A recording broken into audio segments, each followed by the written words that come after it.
दोस्तों आज का वीडियो में हम लोग सीखने वाला है। जैसा कि मेरे पास बहुत सारा फ्रेंड्स का कमेंट आया था, मैं इसका पहले भी मैकेनिकल का वीडियो बनाया था, ईओटी क्रेन का किस तरीके से मेंटेनेंस करना है। आप चाहे तो हमारा चैनल पे जाके देख सकता है। लेकिन मेरे पास एक फ्रेंड्स का कमेंट आया था, जो हमारा ईओटी क्रेन होता है तो उसका जो होइस्ट होता है, मतलब मेन होइस्ट जो हमारा मटेरियल लिफ्टिंग करता है, उस होइस्ट का मेंटेनेंस किस तरीके से किया जाता है मैकेनिकल में। तो आज का वीडियो वही मैं आप लोग को बताने वाला हूँ, मैकेनिकल में मेंटेनेंस क्या क्या करना पड़ता है हमारा मेन होइस्ट में क्रेन का। चलिए फ्रेंड्स, आप लोग आगे देखते रहिए, तो आप लोग को मैं पूरा प्रैक्टिकल के साथ बताऊंगा। क्योंकि आप लोग देख पा रहे हैं मैं अभी जो हमारा ईओटी क्रेन है, ईओटी क्रेन का ऊपर में हूँ दोस्तों। तो दोस्तों सबसे पहले मैं एक चीज आप लोग को बता देता हूँ, कभी भी आप इंडस्ट्रियल में काम करने के लिए जा रहे हैं तो सबसे पहले दोस्तों आपको सेफ्टी प्रिपरेशन लेना पड़ेगा। तो मेंटेनेंस करने के लिए जाएगा तो सबसे पहले आपका ईओटी क्रेन जो है वो आपका पूरी तरीके से बंद होना चाहिए। और इलेक्ट्रिकल में आप दोस्तों लॉकआउट टैकआउट इस तरह से प्रोसेस लेके जो आपका इलेक्ट्रिकल पैनल होगा उसको लॉकआउट टैकआउट करके आप आपका पास चाबी रख के उसका बाद दोस्तों आप मेंटेनेंस करने के लिए जाना आपको चाहिए। तो सबसे पहले दोस्तों जो हमारा ईओटी क्रेन होता है, ईओटी क्रेन का फुल फॉर्म है इलेक्ट्रिक ओवरहेड ट्रैवलिंग क्रेन है। ये चीज दोस्तों मैं बहुत बार बोल चुका हूँ, तो अभी आप लोग को मैं बताऊंगा प्रैक्टिकली। जैसा कि देख रहे हैं ये हमारा क्रेन है, क्रेन का मैं सिटी ट्रॉली का ऊपर हूँ। तो सबसे पहले मैं आप लोग को बता देता हूँ, जो हमारा मेन होइस्ट होता है और हमारा ऑक्सिलरी होइस्ट होता है जिसको हम लोग एएच बोलता हूँ, उसको हम लोग ऑक्सिलरी होइस्ट उसका नाम है पूरा नाम। तो ऑक्सिलरी होइस्ट दोस्तों हमारा सिटी ट्रॉली में ही रहता है, वो भी एक हमारा होइस्ट होता है। वो क्या होता है, छोटा छोटा जो हमारा मटेरियल होता है उसको हम लोग लिफ्टिंग करने के लिए ऑक्सिलरी होइस्ट इस्तेमाल करता हूँ। और हमारा जो मेन होता है मेन होइस्ट जिसको हम लोग एमएच बोलता हूँ। तो एमएच दोस्तों जो होता है वो हमारा का मेन लिफ्टिंग वाला होता है। जैसा कि 10 टन हो सकता है, 15 टन हो सकता है, हमारा 30 टन हो सकता है। तो अलग अलग आपका काम का रिक्वायरमेंट के हिसाब से आपका क्रेन बना रहता है। तो आज में एक आप लोग को 30 टन वाला हमारा ईओटी क्रेन है, उसका जो मेन होइस्ट होता है उसको मेंटेनेंस किस तरीके से किया जाता है वो मैं आप लोग को प्रैक्टिकल बताऊंगा। आगे आप लोग वीडियो देखते रहिए दोस्तों। तो दोस्तों आप अगर हमारे चैनल पर ना है तो हमारे चैनल को सब्सक्राइब करके रखिए इस तरीके से वीडियो मिलने के लिए। चलिए फ्रेंड्स, आगे मैं आप लोग को प्रैक्टिकल बताता हूँ मेंटेनेंस क्या होता है। दोस्तों सबसे पहले जो हमारा मेन होइस्ट होता है, मेन होइस्ट में आपका क्या क्या पार्ट्स लगा रहता है वो आपको जानना पड़ेगा। सबसे पहले दोस्तों ये जो आप लोग ड्राम देख रहे हैं, ये जो आप लोग ड्राम देख रहे हैं, इसको हमारा जो सीलिंग वायर रोप ड्राम होता है जिसको हम लोग क्या मटेरियल जो लिफ्टिंग करता है उसका जो हमारा वायर रोप लगा रहता है, जैसे दिख रहे हैं इसको हमारा वायर रोप बोला जाता है। वायर इस तरीके से हमारा जो ड्राम होता है ड्राम पे हमारा लटकता रहता है। उसका बाद दोस्तों ये हमारा पुली होता है, जैसा कि देख रहे हैं इस पुली में हमारा क्या वायर रोप लटकता रहता है। तो नीचे में जैसा कि देख रहे हैं, नीचे में शायद आप लोग को दिखाई दे रहा है, नीचे में हमारा हुक है। तो नीचे जाकर मैं आप लोग को प्रॉपर तरीके से समझाऊंगा किस तरीके से हुक का भी मेंटेनेंस करना है। जैसे कि देख रहे हैं रोप हमारे नीचे का तरफ गया है, इस तरीके से हमारा नीचे का तरफ रोप गया है। उसका बाद दोस्तों हमारा एक गियर बॉक्स होता है। तो गियर बॉक्स जैसे कि देख रहे हैं इसको हमारा गियर बॉक्स बोला जाता है। तो ये हमारा गियर बॉक्स है। उसका बाद दो हमारा ब्रेक लगा है, एक हमारा क्या थ्रस्टर ब्रेक मतलब EHT electric hydraulic thruster brake लगा है ये वाला। और उसका बाद उधर जो लग रहा है डीसीईएम ब्रेक मतलब डीसी इलेक्ट्रिक मैग्नेटिक ब्रेक लगा है। तो दो ब्रेक लगा है और ये हमारा मेन होइस्ट का मोटर है। तो मैकेनिकल में दोस्तों आपको सबसे पहले क्या चेक करना पड़ेगा, तो सबसे पहले दोस्तों आपका जो गियर बॉक्स होगा, इस गियर बॉक्स में कहीं पे लीकेज है कि ऑयल लीकेज हो रहा है कि नहीं हो रहा है वो आपको देखना पड़ेगा। और दोस्तों ये जो आपको पूरा जो नट बोल्ट है, इस नट बोल्ट को आपको टाइटनेस चेक करना पड़ेगा। उसका बाद ये जो आप लोग गैप देख रहे हैं मतलब जो हमारा गियर बॉक्स है और जो हमारा ड्राम है, इस ड्राम का बीच में जो गैप है इधर हमारा ऑयल सील लगा रहता है। तो इधर से दोस्तों हमारा क्या ऑयल लीकेज होता है, ये भी चीज आपको ध्यान रखना पड़ेगा। ये जो हमारा गियर बॉक्स है, इस गियर बॉक्स में हमारा एक ऑयल लेवल रहता है। ये जो हमारा गियर बॉक्स है, इस गियर बॉक्स का अंदर हमारा ऑयल रहता है।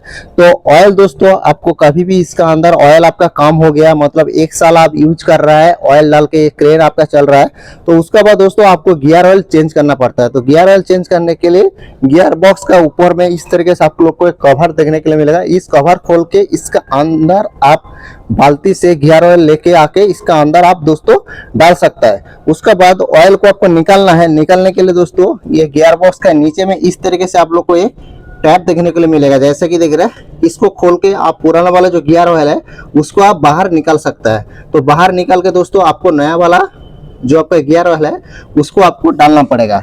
उसका बाद दोस्तों जितना सारा आपका ये जो गियर बॉक्स है, गियर बॉक्स खोल के अंदर में दिखने का उसका जो हमारा पिनियम लगा रहता है दोस्तों, जिस पिनियम का मदद से ये जो मोटर है, मोटर से सैफ्ट निकला है, सैफ्ट का मदद से जो हमारा पिनियम इसका अंदर लगा है, इसका मदद से घूम घूम के हमारा जो ड्राम है, इस ड्राम हमारा घूमता है। तो इस पिनियम हमारा क्या होता है, इसका अंदर गियर ऑयल का लेवल कम हो जाने से गियर बॉक्स का अंदर जो दोस्तों हमारा पिनियम होता है, उस पिनियम के गियर ऑयल कम होने की वजह से उसमें जो हमारा तीत लगा रहता है, तीज हमारा घिस जाता है, तो वो हमारा डैमेज होने का चांस हो जाता है। तो पूरा जो 3-4 इसका अंदर पिनियम है वो पूरा खराब हो जाता है। उसका बाद जो हमारा ब्रेक को कनेक्ट करने के लिए इसका अंदर जो सैफ्ट है उसमें जो हमारा बियरिंग लगा रहता है, तो पिनियम के ऊपर हमारा प्रेशर आने से क्या होता है, ये बियरिंग भी दोस्तों हमारा डैमेज हो जाता है। और कभी भी दोस्तों इसका अंदर आपको ऑयल भरना है तो पूरा आपको गियर बॉक्स में ऑयल भरना नहीं चाहिए।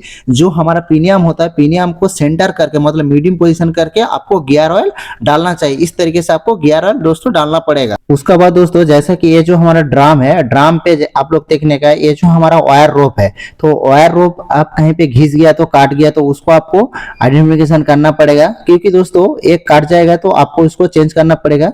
इसका जो थिकनेस है, इस थिकनेस को आपको मेजरमेंट करना चाहिए, जैसा रहना चाहिए नया वाला में उस तरीके से रहना चाहिए। इसको काट गया तो आपको दोस्तों वायर रोप चेंज करना पड़ेगा। आपका वायर रोप है उसको लॉकिंग करने के लिए इस तरीके से ये रोप ड्राम के साथ इस तरीके से क्लाम लगा रहता है। इस जो क्लाम होता है दोस्तों, इस क्लाम को आपको प्रॉपर तरीके से टाइट चेक करना पड़ेगा मेंटेनेंस का टाइम। उसका बाद ये जो आपका वायर रोप है, इस वायर रोप को आपको ग्रीसिंग करना पड़ेगा। तो प्रॉपर तरीके से दोस्तों ग्रीसिंग करके रखेगा तो आपका जो वायर रोप है दोस्तों, वो आपका डैमेज जो होता है वो डैमेज आपका होने का चांस कम हो जाता है। इसीलिए दोस्तों कभी भी आप मेंटेनेंस करने के लिए जा रहे हैं तो सबसे पहले इस जो आपका वायर रोप ड्राम है, इस वायर रोप ड्राम पे आपको क्या करना पड़ेगा, ग्रीसिंग करना पड़ेगा। और इस साइड में भी दोस्तों सेम जैसा कि देख रहे हैं, इसमें भी हमारा वायर रोप को लॉकिंग करने के लिए इस तरीके से क्लैम लगा रहता है। तो इस जो आपका बोल्ट है इसको आपको टाइटनेस चेक करना पड़ेगा, क्योंकि ये आपका लूज हो जाएगा तो आपका जो वायर रोप है दोस्तों वो आपका नीचे जाने का चांस रहता है। उसका बाद दोस्तों ये भी आपका पुलर जो है, इधर भी आपको ग्रीसिंग करना पड़ेगा। और ये जो आप लोग देख पा रहे हैं इसको हमारा लॉकिंग पिन बोला जाता है। ये हमारा लॉकिंग पिन है। इस लॉकिंग पिन का जो प्लेट है ये आपका लूज भी नहीं होना चाहिए, इसको भी आपको टाइटनेस चेक करना चाहिए। लेकिन दोस्तों ये जो आपका टाइटनेस है ये आप महीना भी एक बार क्रेन को मेंटेनेंस कर रहा है तो उस टाइम पे आप चेक कर सकते हैं। लेकिन उसका पहले दोस्तों आपका जो क्रेन ऑपरेटर है, क्रेन ऑपरेटर जब डेली क्रेन चलाने के लिए आता है उसका पास में से आप फीडबैक लीजिए, क्योंकि आपका क्रेन को कुछ प्रॉब्लम हो रहा है, आवाज आ रहा है, तो वही ऑपरेटर भी आपको बता सकता है।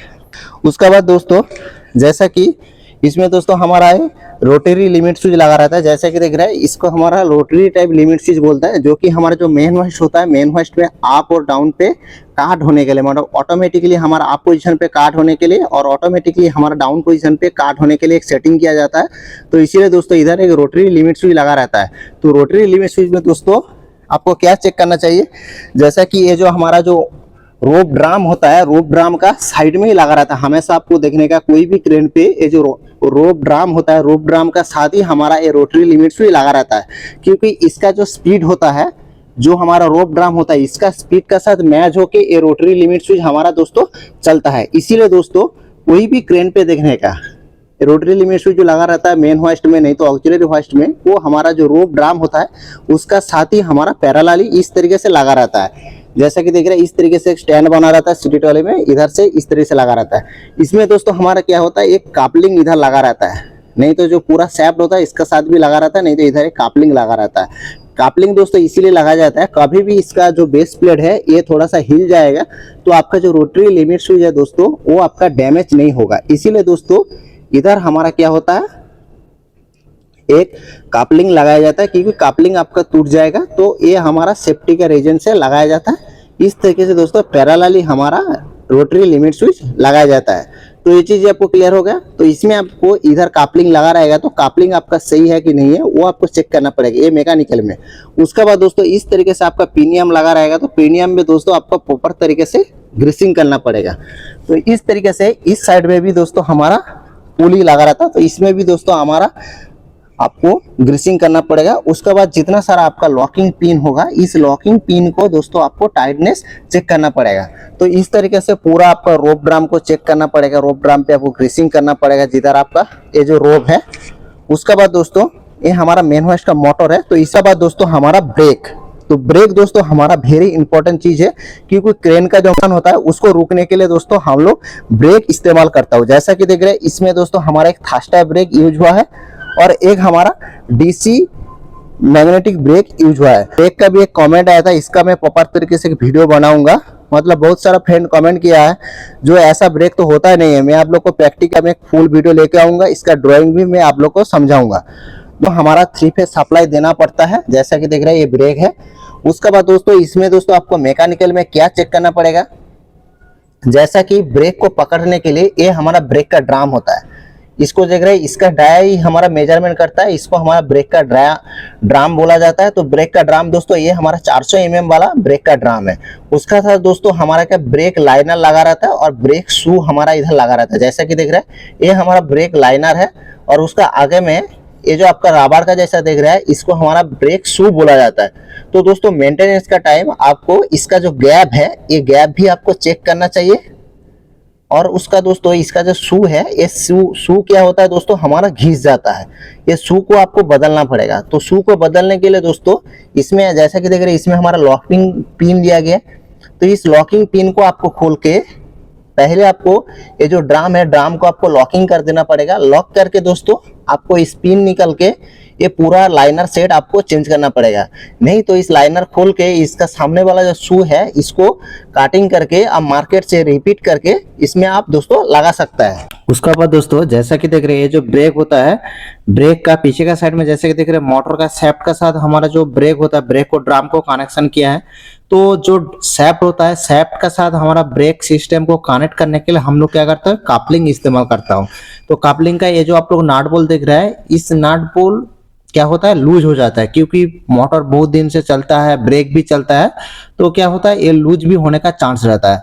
तो सबसे पहले दोस्तों ये ब्रेक का भी आप मेंटेनेंस करने के लिए जा रहा है तो ये जो आपका कापलिंग होता है, कापलिंग आपका बहुत तरीके से आता है, लेकिन क्रेन पे ज्यादातर हमारा क्या होता है, जो हमारा मोटर होता है मोटर का सैफ्ट का साथ जो हमारा गियर बॉक्स चाहे हमारा जो ब्रेक होता है उसको कनेक्ट करने के लिए हम लोग कापलिंग इस तरीके से कापलिंग इस्तेमाल करता हूँ, जो कापलिंग का मदद से हम मोटर और सैफ्ट को एक साथ में फिटिंग कर सकता हूँ। तो इसका जो नाट बोल्ट है दोस्तों इसको आपको चेक करना चाहिए। उसका बाद ब्रेक शू लगाने के लिए जो हमारा लॉकिंग पिन रहता है, इसमें हमारा क्या एक लॉकिंग पिन दिया गया है। इस लॉकिंग पिन आपका सही है कि उसको आपको चेक करना पड़ेगा। बाद में ये ब्रेक को ऑपरेट करने के लिए मिडिल पे जो हमारा रॉड है, इस रॉड को क्या है टाइट करना पड़ता है। ब्रेक को आपको जब भी टाइट करना पड़ता है इस रॉड को घुमा के आपको ब्रेक को टाइटनेस जो है वो आपको चेक करना पड़ेगा। चेक करने के बाद दोस्तों क्या होता है, कभी भी आपको इस ब्रेक को चेंज करना है। ब्रेक को चेंज करने के लिए दोस्तों इसमें हमारा जो ब्रेक शू होता है, ब्रेक शू को खोल के इसका लाइनर खोल के आपको नया लाइनर लगाना पड़ता है। उसका सामने पे दोस्तों हमारा क्या शू लगा रहता है। ये हमारा डीसी ब्रेक है, डीसी इलेक्ट्रिक मैग्नेटिक ब्रेक है। तो इस ब्रेक हमारा क्या बहुत पुराना वाला क्रेन है, इसलिए दोस्तों इस टाइप का ब्रेक इस्तेमाल हुआ है। पहले का जो क्रेन होता था इस टाइप का ब्रेक इस्तेमाल होता था और हमारा क्या हाइड्रोलिक फास्टर ब्रेक इस्तेमाल होता था।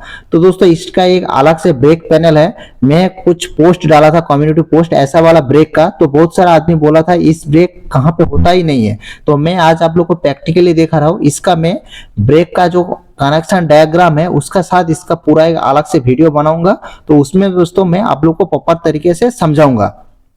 दोस्तों ये जो हमारा ब्रेक होता है, ब्रेक का अंदर में दोस्तों हमारा क्या ट्रांसफार्मर का ऑयल डाला जाता है। इलेक्ट्रिक हाइड्रोलिक फास्टर ब्रेक का जो ब्रेक होता है उसका अंदर दोस्तों हमारा जो हमारा ट्रांसफार्मर का ऑयल होता है उसको डाला जाता है। जैसे कि देख रहे हैं ये हमारा मेन वाइज का हुक है। तो अभी मैं नीचे चलता हूँ, नीचे जाके हमारा जो मेन वाइज का हुक होता है उसको उसमें दोस्तों हमारा क्या क्या मेंटेनेंस करना पड़ता है वो मैं आप लोग को बताऊंगा।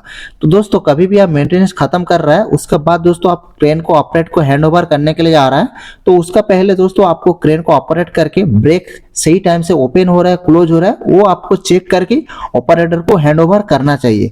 ये चीज आपको मेंटेनेंस टीम जो होता है उसको आपको ध्यान रखना पड़ेगा।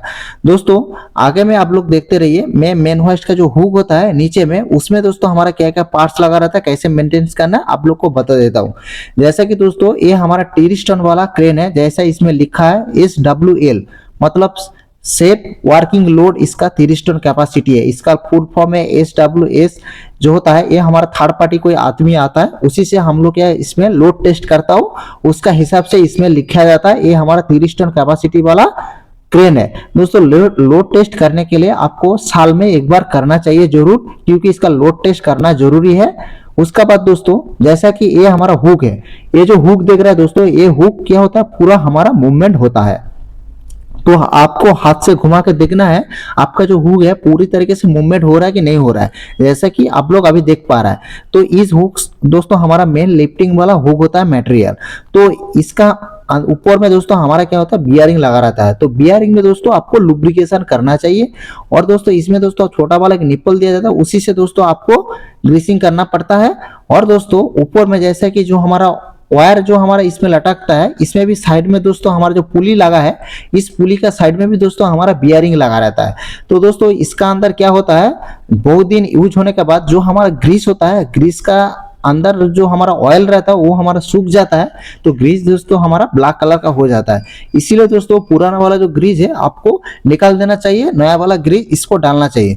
और दोस्तों पूरा इसको हुक को मेंटेनेंस करना है, तो पूरा दोस्तों आपको नीचे उतार के इसका जो साइड वाला कवर देख रहा है, नाट बोल्ट खोलेगा तो ये आपका निकल जाएगा। उसका बाद दोस्तों बियरिंग का पुराना वाला ग्रीस जो है पूरी तरीके से क्लीन करके, डीजल से क्लीन करके आप नया ग्रीस इसमें डाल सकता है। नहीं तो आप इसको प्रेशर देके, एयर प्रेशर जो हमारा ग्रीस गन आता है उसी से प्रेशर देके पुराना वाला जो ग्रीस आता है उसको निकाल के दोस्तों आपको ग्रीस इसमें डालना चाहिए। उसके बाद दोस्तों इस तरीके से दोस्तों हमारा जो मेन होस्ट होता है, मेन होस्ट का मेंटेनेंस करना चाहिए। दोस्तों उम्मीद करता हूँ इस वाला वीडियो में मैं आप लोग को जो हमारा ईओटी क्रेन है, ईओटी क्रेन का मेन होस्ट का मेंटेनेंस किस तरीके से करना है उसका बारे में बताया। दोस्तों जो हमारा गैंटी क्रेन होता है, गैंटी क्रेन में भी दोस्तों सेम इसी तरह से हमारा पार्ट्स लगा रहता है, सेम ऐसा ही हमारा मेंटेनेंस करना पड़ता है। दोस्तों वीडियो अच्छा लगा तो दोस्तों में जरूर शेयर करने का। और दोस्तों आप अगर हमारे चैनल पे नए हैं तो हमारे चैनल को जरूर सब्सक्राइब करके हमको सपोर्ट कीजिए।